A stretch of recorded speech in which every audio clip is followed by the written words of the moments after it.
What if the secret to restoring respect and connection with your children isn't about changing them, but changing yourself? It feels devastating, doesn't it?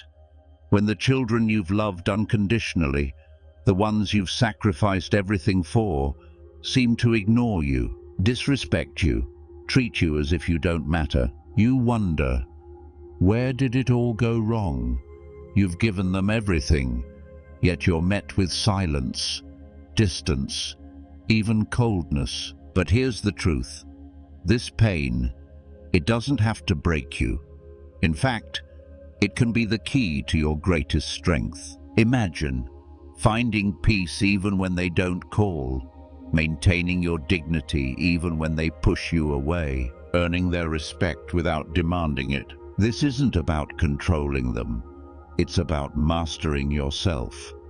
And that's the wisdom of Stoicism. In today's video, we'll explore 7 powerful Stoic principles, each revealing a new way to navigate the pain of being ignored and transform it into inner strength. We'll uncover how to detach with love, respect yourself without seeking approval, communicate without conflict, and most importantly, find peace no matter how they behave. And here's the surprising part.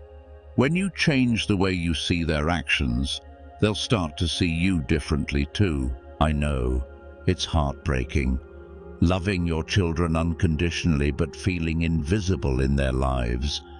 But you're not alone. Many parents silently bear this pain, yet few realize the power to change it lies within them. Stay with me, because by the end of this video, you'll discover how Stoic wisdom can free you from the pain of unmet expectations and restore your sense of peace and dignity. Ready to take the first step, not to change them, but to transform yourself? Let's begin.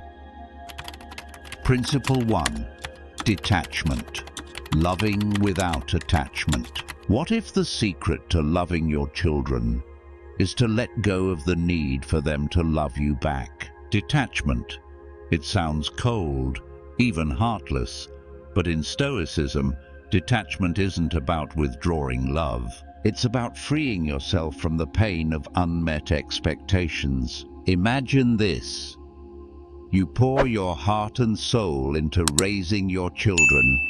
You sacrifice. You give. You love unconditionally. Yet they pull away. They ignore your calls. They don't seem to care. It hurts. It feels like rejection, like betrayal. But what if their behavior has nothing to do with you? What if the pain is not in what they do, but in your need for them to respond the way you want? This is where parental detachment comes in. It doesn't mean loving them any less. It means loving them without needing their approval, without craving their validation, without depending on their affection to feel whole. Think of your love like the sun. It shines without expecting anything in return. It doesn't need applause. It doesn't need gratitude. It simply gives because that's its nature. In the same way, you can love your children without tying your happiness to their actions, without letting their silence and their distance dictate your worth. Epictetus once said, "It is not things themselves that disturb us, but our opinions about them." Your children's behavior doesn't define you. Your interpretation of their behavior does. Let that sink in. It's not their rejection that hurts. It's the meaning you attach to it. It's the story you tell yourself. They don't care. I'm not important. I've failed as a parent. But what if you told yourself a different story? What if you chose to believe that their distance is a reflection of their own struggles, not of your value? What if you could detach from needing them to be a certain way and simply love them as they are? I know, it's not easy. It feels like letting go of control. But here's the truth. You never had control to begin with. Stoicism teaches us that we cannot control others, only our response to them. When you practice detachment, you're not giving up on your children. You're giving up the need to control how they respond to you, and in doing so, you free yourself from the pain of unmet expectations. Imagine the peace of loving them without needing them to call every weekend, without needing them to agree with your choices, without needing them to see your sacrifices. Detachment allows you to keep your love intact while letting go of the pain that comes from needing them to reciprocate. It's the freedom to love unconditionally without losing yourself. Marcus Aurelius wrote, "Choose not to be harmed, and you won't feel harmed. Don't feel harmed, and you haven't been." This is the essence of detachment, choosing not to let their actions hurt you by releasing your expectations of them. It doesn't mean you don't care. It means you stop letting their behavior dictate your inner peace. It means recognizing that their actions don't define your worth or your role as a parent. So, how do you practice detachment? Start by observing your expectations. Notice how often your happiness depends on their responses. Notice how easily you're hurt when they don't meet your standards. Then, let go. Not of them, but of your need for them to be different. Love them for who they are, not for who you wish they'd be. Imagine this. Your child doesn't call. Instead of feeling rejected, you choose to believe they're busy, they're growing, they're finding their own way, and that's okay. Detachment isn't about shutting down your emotions. It's about freeing yourself from the pain caused by your attachment to how they should behave. It's about loving them without letting their actions control your inner peace. Parental detachment is loving them without needing them to complete you. It's loving them without needing them to understand your sacrifices, without needing them to fulfill your expectations. It's loving them like the sun shines, freely, unconditionally, and without demand. But how do you maintain this love without losing yourself? How do you stand firm when they continue to push you away? That's where self-respect comes in, and that is what we'll explore next. Principle 2. Self-respect. Respecting yourself to earn respect. What if the key to earning respect from your children is not demanding it, but embodying it? Self-respect. It's a term we hear often, but what does it truly mean? In Stoicism, self-respect isn't about seeking approval or demanding recognition. It's about living in alignment with your values, regardless of how others perceive you. Imagine this. You've spent years trying to earn their respect by pleasing them, by giving in to their demands, by seeking their approval. Yet no matter what you do, it feels like you're never enough. Why? Because respect cannot be demanded. It's inspired, and it begins within you. Think of someone you deeply respect. Maybe it's a historical figure or someone personal in your life. Do you respect them because they sought validation? No. You respect them because they stood firm in who they were. They lived with integrity, even when others didn't understand. This is the essence of self-respect. It's living by your own principles, even when it's uncomfortable, even when it means standing alone, even when it disappoints others. But here's the paradox. The more you seek respect, the more elusive it becomes. Because in seeking it, you give away your power, you become dependent on others' opinions, and that dependency weakens you. Epictetus teaches us, if you are ever tempted to look outside yourself for approval, you have compromised your integrity. If you need a witness, be your own. This means respect begins not when others see your worth, but when you see it yourself, when you stand firm in your values, when you live authentically, even if it means being misunderstood. Imagine this. Your child challenges your choices, questions your beliefs, even mocks your decisions. How do you react? Do you explain yourself, justify your actions, seek their approval? Or do you stand firm, calm, confident, knowing that your worth, your values, are not up for negotiation? Self-respect is about being grounded in who you are. It's about knowing your values and living by them without apology, without explanation. It's about being unwavering, even when they disagree, even when they don't understand, even when they push back. Marcus Aurelius wrote, "Waste no more time arguing about what a good person should be. Be one." This is the power of self-respect. It's not about convincing them to see your worth. It's about embodying it in every action, every word, every choice.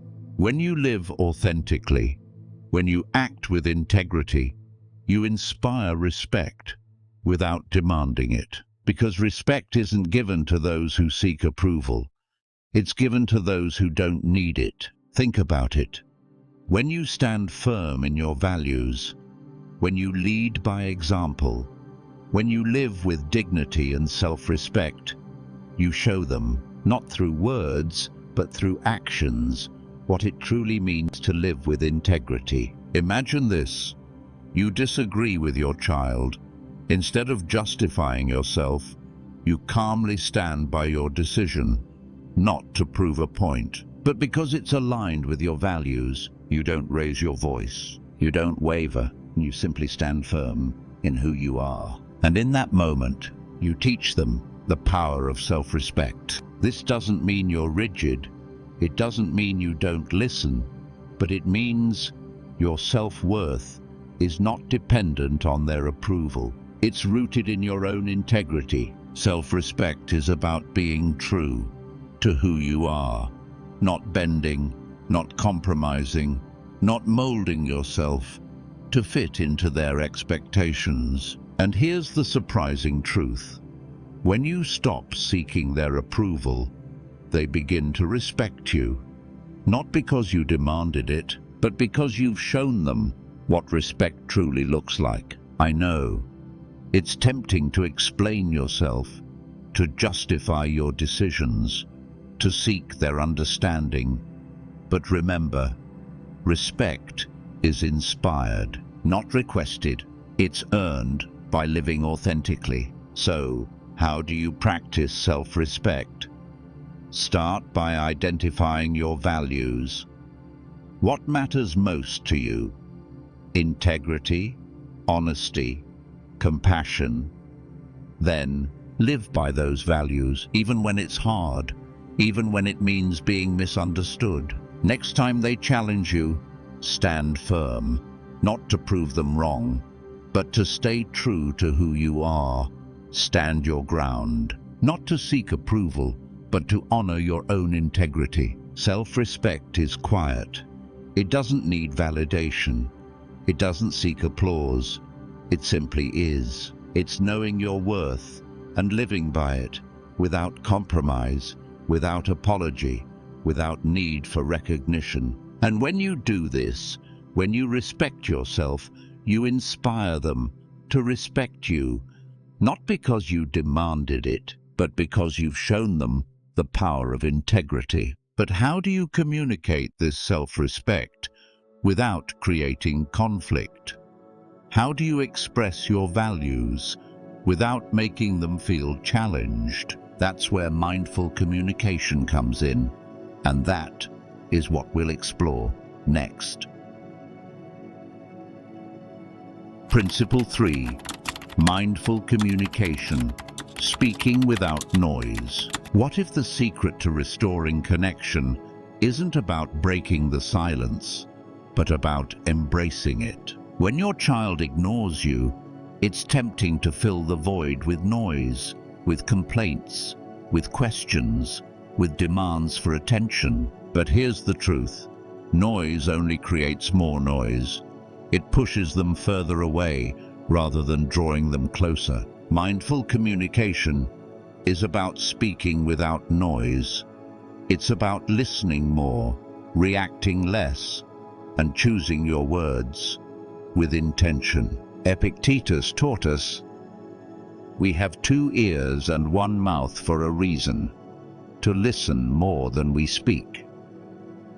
But how often do we forget this wisdom? How often do we rush to fill the silence without truly listening? Imagine this. Your child hasn't called in weeks. The pain of feeling ignored cuts deep.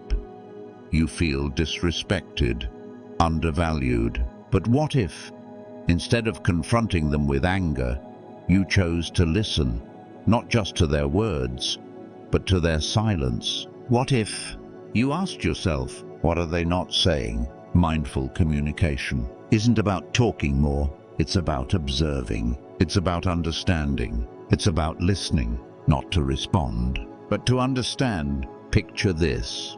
Your child finally calls. You're tempted to list all the ways they've hurt you, all the times they've ignored you, but instead, you choose silence, not as a punishment, but as a space for them to speak, to express, to open up. You listen without interrupting, without judging, without waiting for your turn to speak. And in that space, and in that pause, healing begins, because silence isn't always emptiness.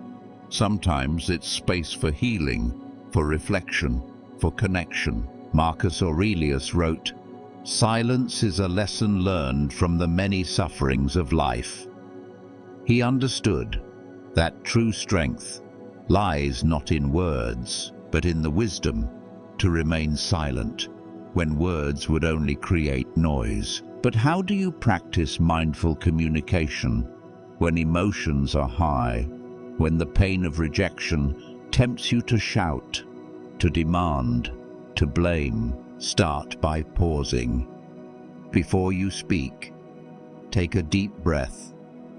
Ask yourself, will my words create understanding or more distance? If the answer is distance, choose silence. It's not about suppressing your feelings. It's about choosing the right moment, the right words, the right intention. Imagine this. Your child says something hurtful. Instead of reacting impulsively, you pause. You allow the emotion to rise and then fall. You respond, not with anger, but with calmness. You say, "I hear you. I understand how you feel." And then you listen deeply, fully, without preparing your defense, without crafting your reply, just listening. This is mindful communication. Listening with presence, speaking with intention, responding with wisdom. It doesn't mean you don't express yourself. It means you express yourself without attacking, without accusing, without escalating the conflict. Epictetus reminds us, it's not what happens to you, but how you react to it that matters. In communication, your power lies not in the words you speak, but in the control over your reaction. Imagine, instead of saying, "Why don't you ever call me?" you say, "I miss you, and I'd love to hear from you more often." Can you feel the difference? One creates guilt, the other invites connection. One builds walls, the other builds bridges. Mindful communication is about choosing words that heal, and not words that hurt. It's about understanding that sometimes silence is the most powerful response. But here's the paradox. When you no longer demand to be heard, they start listening. When you create space, they begin to fill it. When you stop shouting, they start talking. Why? Because mindful communication doesn't force connection. It invites it. It doesn't demand respect. It inspires it. I know it's hard to stay calm when you feel ignored, when you feel disrespected, when you feel invisible. But remember, your words have the power to either heal or harm. Choose them wisely, and when in doubt, choose silence, not as a weapon, not as a punishment, but as a space for them to come to you in their own time, in their own way. Imagine your child is distant. Instead of confronting them, you send a simple message: I love you. I'm here when you're ready to talk. You don't demand an answer. You don't expect an immediate response. You simply create space. And in that space, connection has the chance to grow. This is the power of mindful communication. It's not about saying more. It's about saying less, with more meaning, with more intention, with more love. But to communicate mindfully, you must first change the story you tell yourself. You must learn to interpret their silence, not as rejection, but as a reflection of their own journey. And that is what we'll explore next. Principle 4. Change the narrative, rewriting your inner story. What if the pain you feel isn't caused by their actions, but by the story you're telling yourself about their actions? Imagine this. Your child cancels a visit. Again, instantly, your mind writes a story. They don't care about me. I don't matter to them. I've been forgotten. You feel hurt, rejected, even angry. But here's the truth. It's not the cancellation that's causing you pain. It's the narrative you created about the cancellation. Epictetus taught us, it is not things themselves that disturb us, but our opinions about them. This means it's not their actions, but how you interpret them that shapes your emotions. Think about that for a moment.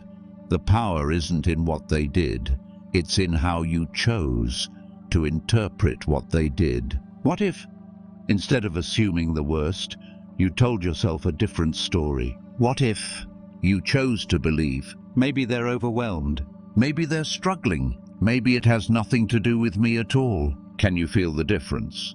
One narrative creates pain, resentment, a distance. The other creates compassion, understanding, and inner peace. This is the power of changing the narrative. It's about questioning your first reaction, challenging your assumptions, and choosing a story that serves you instead of hurting you. Imagine this. You haven't heard from your child in weeks. You feel ignored, unloved, forgotten. But is that really true? Or is it just a story you've been telling yourself? What if they're going through something difficult and they don't know how to express it? What if they're struggling with their own fears, their own insecurities, their own battles? When you change the narrative, you change the emotion. When you change the emotion, you change the relationship. Because here's the truth.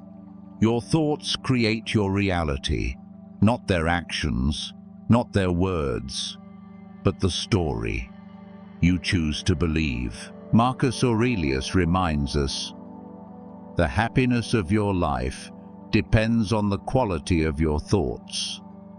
And those thoughts are shaped by the narrative you create. You can't control their actions, but you can control your interpretation.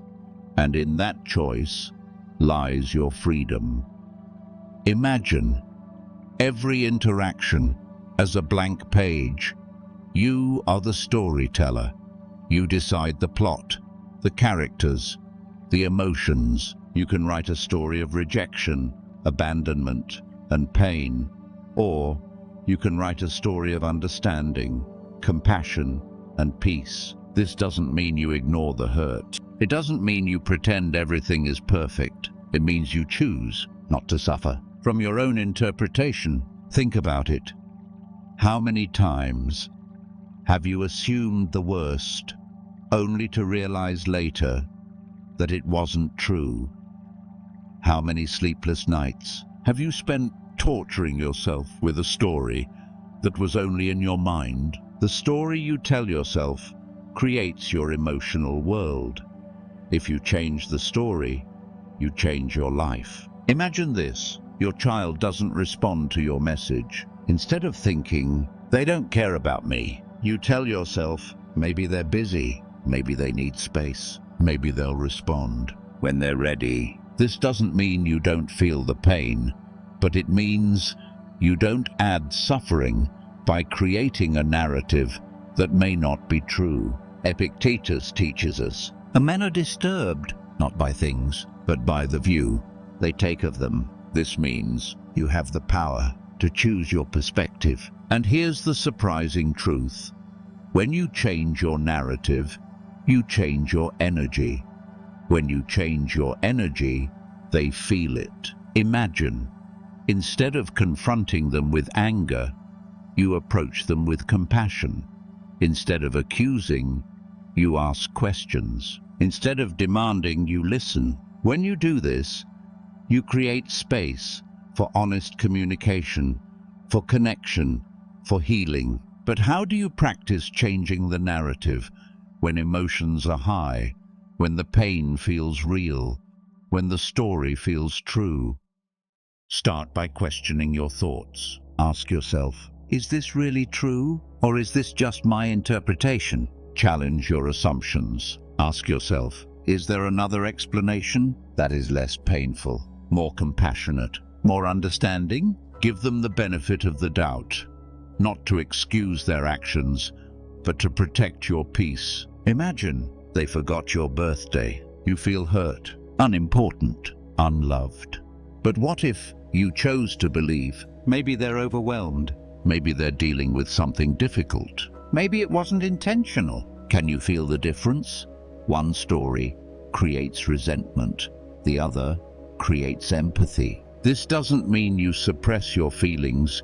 It means you allow yourself to feel the emotion without adding suffering, by creating a narrative that hurts you more. Next time you feel hurt, ask yourself, what story am I telling myself? And is it helping me or hurting me? Then choose a narrative that serves your peace, your emotional resilience, your inner strength. This is how you practice emotional resilience, by taking control not over their actions, but over your own interpretation. Imagine this: they cancel plans. Instead of assuming the worst, you tell yourself, they must have a good reason. I trust they care. Even if they can't show it right now, you release yourself from the burden of painful assumptions.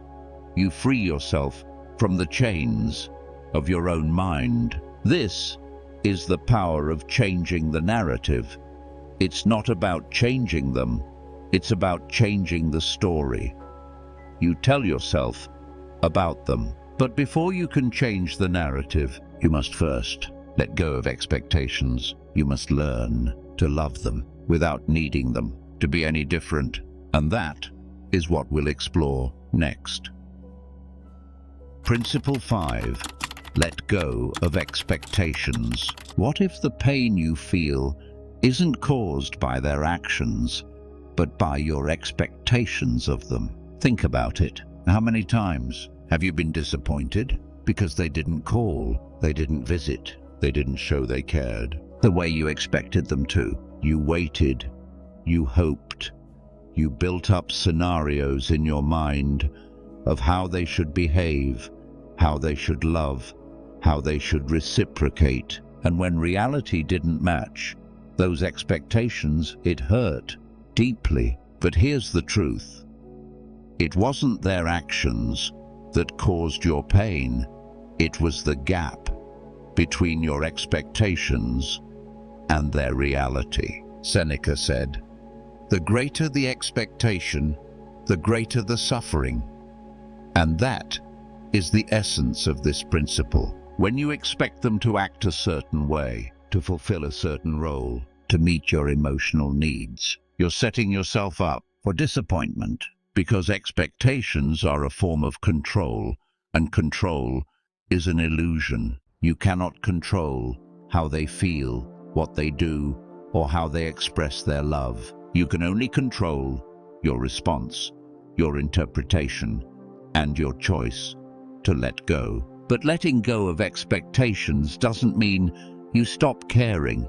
It doesn't mean you give up on the relationship. It means you accept them as they are, not as you wish them to be. It means loving them unconditionally, without demanding that they fulfill a script you wrote in your mind. It means freeing yourself from the prison of should. They should call more. They should visit more. They should respect me more.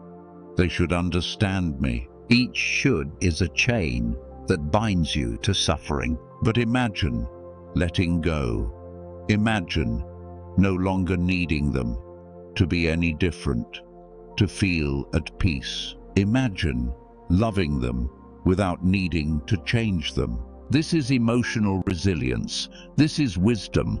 This is Stoicism. Seneca teaches us that pain is not in the event itself, but in the resistance to that event. The pain you feel comes not from what they did, but from your resistance to what is. When you let go of expectations, you stop resisting reality. You stop demanding that they play a role you created in your mind. You stop tying your happiness to their behavior. You free yourself from the need for them to change. And when you do that, you open the door to unconditional love. Imagine this. You call them and they don't answer. Your mind starts writing stories. They don't care about me. I'm not important. They've forgotten me. But what if you let go of those expectations? What if you didn't need them to respond a certain way, to feel at peace? What if you chose to believe they're busy, they'll reach out when they can? I trust that they care, even if they can't show it right now. This doesn't mean you stop feeling. It doesn't mean you suppress your emotions. It means you allow the emotion to flow through you without attaching the story, without adding suffering. Imagine seeing them without the weight of your expectations. Imagine simply enjoying the moment without needing anything more. Imagine being fully present without the script of how they should act. This is freedom, but it's not easy. Letting go of expectations requires practice, mindfulness, and a shift in perspective. It requires you to recognize that their actions are not a reflection of your worth. It requires you to find peace within yourself, not in their approval, not in their validation, but in your own heart. Because the truth is, expectations are a burden, not just for you, but for them. When you expect them to behave a certain way, you place pressure on the relationship. You create a conditional love that says, I will be happy. If you do this, I will feel valued. If you act like that. But what if you let them be exactly as they are, without needing them to fulfill your emotional needs? What if you chose to love them unconditionally, not because of what they do, but because of who they are? This doesn't mean you tolerate disrespect.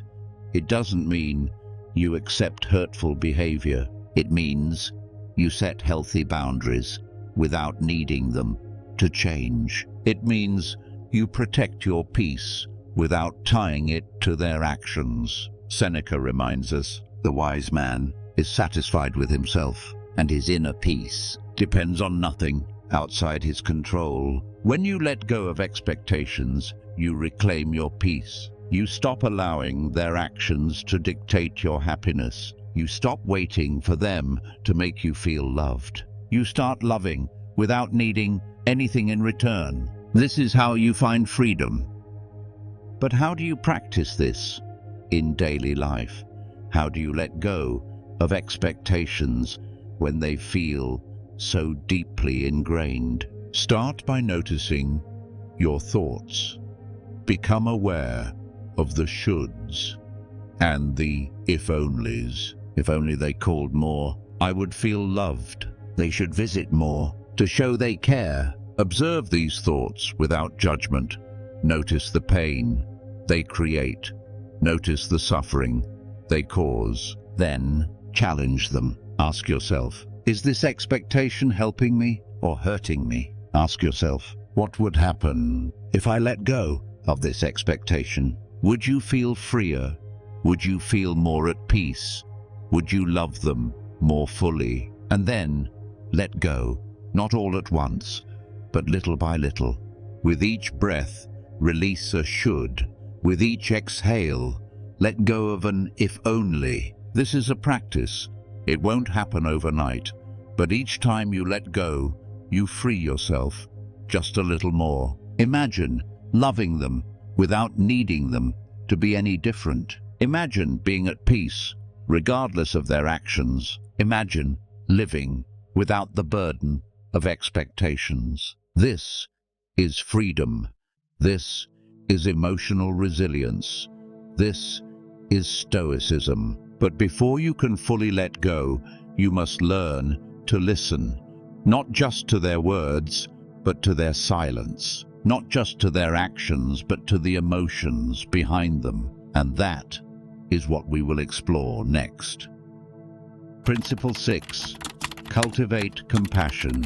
Have you ever felt ignored by someone you love? You reach out, you wait, and the silence feels deafening. It's easy to assume they don't care, that they've forgotten you. But what if their silence isn't about you? What if behind their distance is a struggle they don't know how to express? Marcus Aurelius reminds us, when you encounter others' faults, reflect on how you also err. Consider that you too are not immune to human weaknesses. This is the essence of cultivating compassion. It's about shifting your focus from your own pain to their reality. It's about seeing them not as they should be, but as they are. Not through the lens of expectation, but through the eyes of understanding. Think about it. Have you ever been so overwhelmed that you withdrew from people? So caught up in your own struggles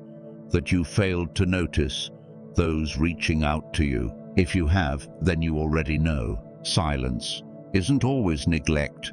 Distance isn't always rejection. Sometimes it's a silent call for help. But when we are hurt, we don't see that. We assume, we judge, we take things personally. And in doing so, we create unnecessary suffering. A father once told me about his son. For years they were close. Then one day the calls stopped. Weeks turned into months.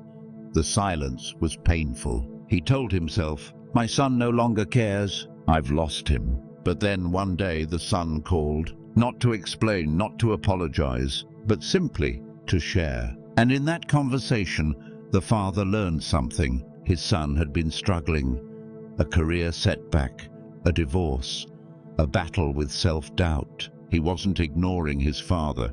He was fighting his own demons. And that moment changed everything. The father realized his pain was never caused by his son's actions. It was caused by his interpretation of those actions. This is why cultivating compassion is so powerful. It helps us see beyond the surface. It allows us to respond instead of react. It reminds us that everyone is carrying burdens we cannot see. So the next time you feel ignored, ask yourself, what might they be going through? What weight are they carrying? Instead of assuming neglect, consider, could this be exhaustion, stress, fear? Instead of waiting for them to reach out, what if you reached out without expectation? What if, instead of needing them to explain their distance, you simply offered understanding? Compassion does not mean tolerating disrespect. It does not mean excusing harmful behavior. It means seeing things clearly and responding with wisdom. Seneca teaches us We should conduct ourselves toward others as we would wish them to conduct themselves toward us. Think about it. If you were struggling, if you were lost, how would you want to be treated? With judgment or with patience? With frustration or with kindness? The choice is always yours. You cannot control how they act, but you can control how you choose to see them. You can choose to replace resentment with curiosity. You can choose to replace judgment with empathy. Because when you do, you stop making assumptions. You stop carrying unnecessary pain. You stop seeing rejection where none exists. Instead, you see people as they are. You meet them where they are. And in that space, healing becomes possible. So today, I challenge you. Think of someone who has been distant, and instead of feeling hurt, ask yourself, what might they be going through? And then reach out, not to demand, not to seek answers, but simply to offer compassion. Because in the end, it's not about changing them. It's about changing how you choose to see them. And when you do, everything shifts. But to cultivate compassion fully, you must first cultivate something deeper, inner peace. Because without it, compassion turns into attachment, and attachment leads to suffering. So how do we stay calm when emotions rise? How do we remain steady when faced with rejection? That is what we'll explore next. Principle 7. Embrace serenity. There is a moment between action and reaction, a brief space where choice exists. This is where your power lies. When someone disrespects you, when words cut, when emotions rise, what do? Do you react or do you respond? Marcus Aurelius said, choose not to be harmed, and you won't feel harmed. Don't feel harmed, and you haven't been. Serenity is a choice. It is not weakness. It is not surrender. It is the highest form of strength, because the one who remains calm is always in control. Think about the last time you lost your temper. Maybe your child spoke harshly. Maybe they ignored you. Maybe you felt unappreciated, forgotten, and so you reacted. But after the anger faded, after the storm passed, did anything truly change, or did the distance grow wider? Now imagine if you had responded differently. If instead of reacting you had paused, breathed, reflected, and responded, not from emotion but from wisdom, how would that moment have changed? Epictetus reminds us, you have power over your mind, not outside events. Realize this,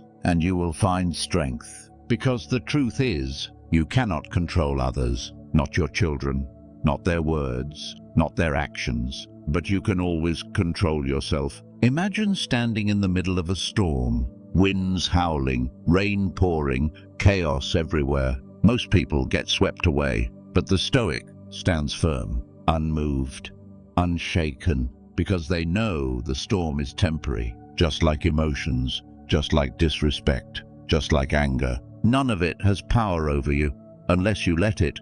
So what does this mean in practice? Let's say your child speaks to you with frustration. Instead of matching their energy, instead of escalating the conflict, you remain calm, you listen, you observe, and you choose your response carefully, not with anger, not with resentment, but with clarity, with patience. And something interesting happens. Your calmness unsettles them. Because when you do not react, they are forced to reflect. They see their own emotions mirrored back at them. They see that you are not their enemy. You are their anchor. And over time, they will begin to respect, not because you demanded it, but because you embodied it. This is the power of serenity. Seneca teaches us we suffer more in imagination than in reality. Most of the pain you feel is not from what was said, but from how you choose to interpret it, from the expectations you placed on others. But what if you let go?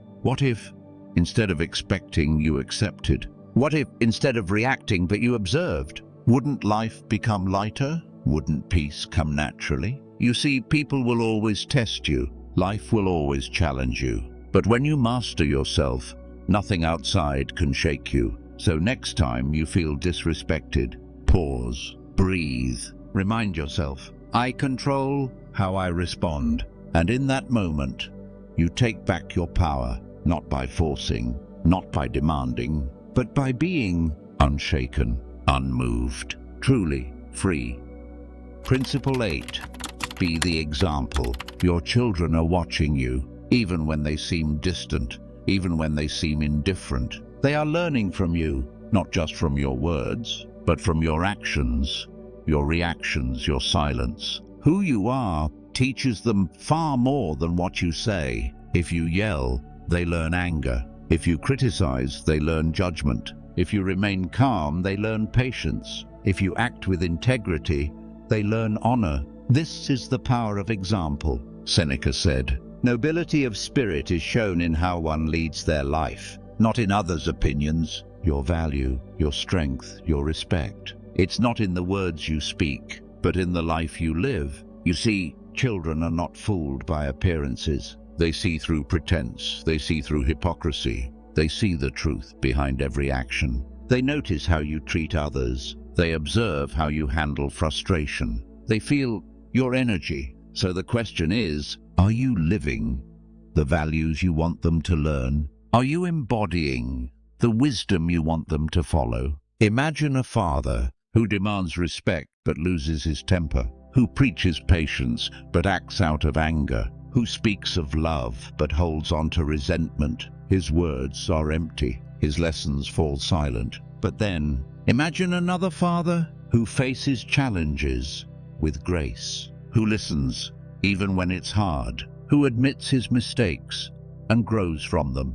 He does not demand respect. He earns it, not by his authority, but by his example. This is Stoic parenting. This is leading not by words, but by actions. Marcus Aurelius taught, if it is not right, do not do it. If it is not true, do not say it.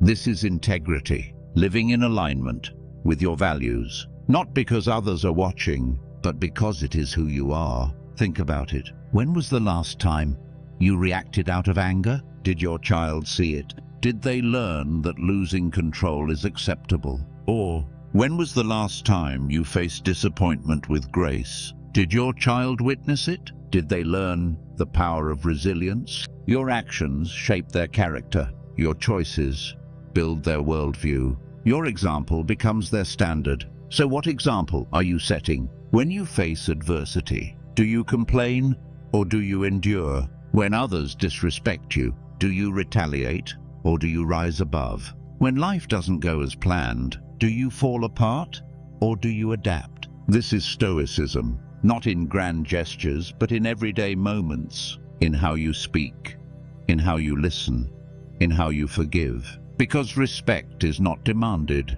it is earned. When you live with integrity, when you lead with wisdom, when you love without conditions, children don't follow orders, they follow examples. So be the example, be the peace you want them to feel, be the patience you want them to learn, be the strength you want them to embody. And in time, you will see, you don't need to demand respect. You don't need to raise your voice. Your presence will speak louder than words. Your integrity will inspire. Your actions will echo through their choices, through their lives, through generations. Be the example, and respect will follow naturally.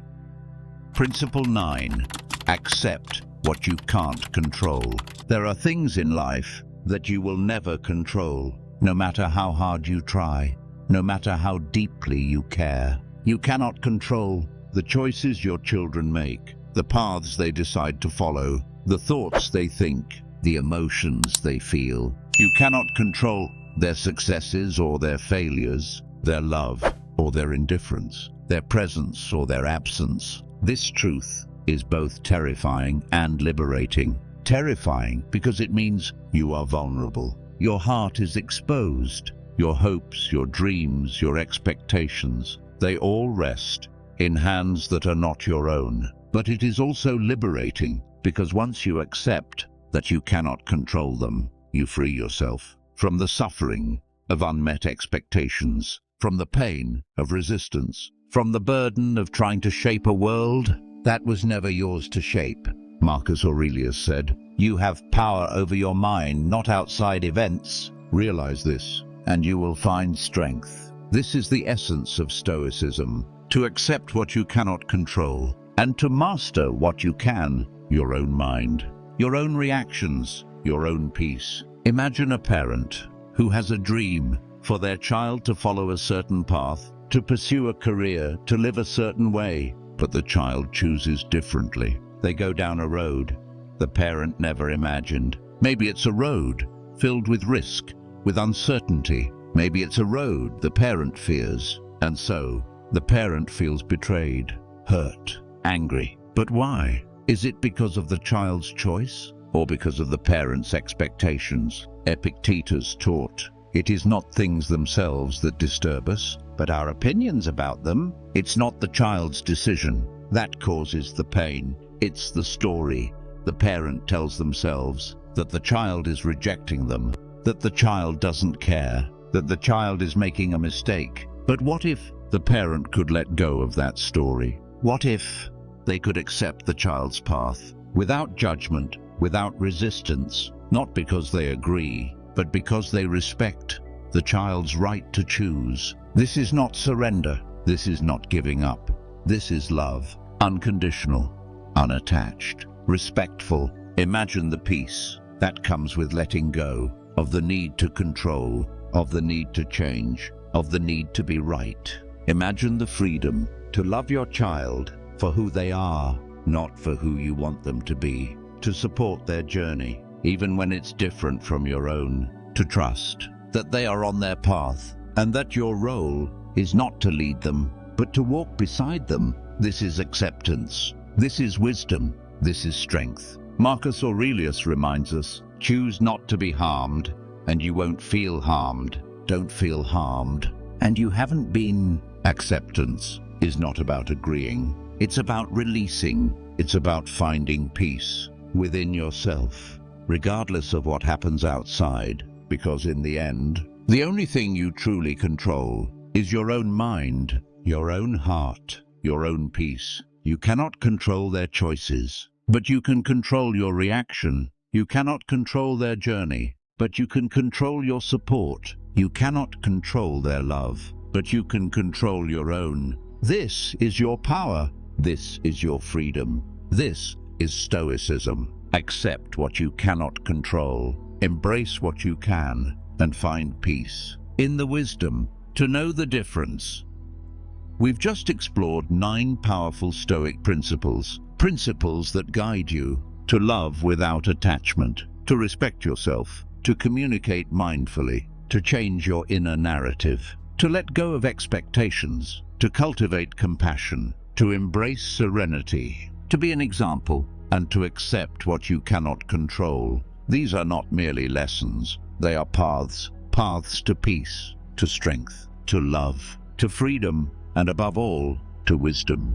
Parental detachment is not about loving less. It's about loving more freely, more purely, without chains, without conditions, without expectations. It's about giving love without demanding love in return. It's about shining like the sun, bright and warm, without asking for acknowledgement, without needing validation. This is true power. This is true freedom. This is true love. Today, try practicing detachment. Love them, not for who you want them to be, but for who they are. Give without expecting. Guide without controlling. Respect without demanding. Be present without clinging. And most importantly, let go, not out of indifference, but out of trust. Trust in them, trust in life, trust in love. This is the way of Stoicism. If this video brought you value, if it touched you, if it helped you see things differently, please give it a thumbs up and consider subscribing. Your support allows us to keep sharing this wisdom, to keep bringing Stoicism into everyday life. And remember, these lessons are just the beginning. There is so much more, so many truths that can transform the way you see the world, the way you see yourself, the way you love. So, join us on this journey. Subscribe, stay connected, and keep growing, one Stoic lesson at a time. And now, I have a question for you. Which of these principles spoke to you the most? Which one challenged you? Which one inspired you? Share your thoughts below. Your story might just be the spark that helps someone else on their journey. Thank you for watching, for being here, for growing, for loving, and for choosing to live with wisdom and peace. Until next time, stay strong, stay serene, and stay stoic.